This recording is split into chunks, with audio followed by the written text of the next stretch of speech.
I heard that LeBron pretty much just walked over and it was pretty much like, yo, leave my son out of this shit. Stop talking about Bronny all the fucking time. Pretty much like, this is me just, what's the word when I'm just paraphrasing? I'm paraphrasing. Yeah. But that was, for the most part, I heard that was like the main topic of the. He was well, you know, there was some Stephen A. segments where he was talking about LeBron and his fatherhood being a bad father, putting Bronny in, you know, so he was like, stop talking about my son. And Stephen A. Smith, he went on one of the basketball podcasts. He was saying he thought it was weak the way he got pressed. And this is the same Stephen A. Smith that has many clips of saying, listen, if you don't like what I say, you know to find me. I go to the games, right? If you got something to say about me, come say it to my face.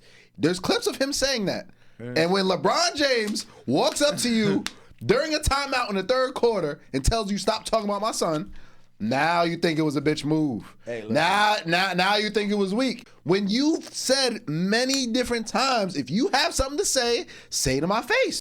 I feel Stephen A. because he's like, man, you could have did this more private. You probably could have called me.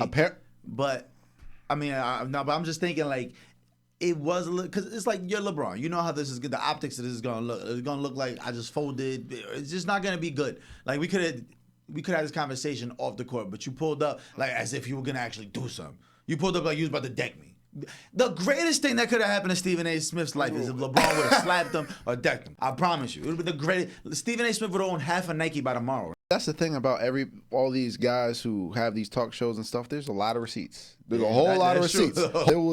There was a segment where he was saying that Rich Paul and LeBron's people reached out to him about something, and he was just basically talking on that, how his people reached out to him. LeBron's people reached out to you, and you went on your platform and said something about LeBron's people reaching out to you. Then he comes up to you in person. Yeah, that's true. It's true. It tells you stop talking about my son, and now you think it was a bitch made move.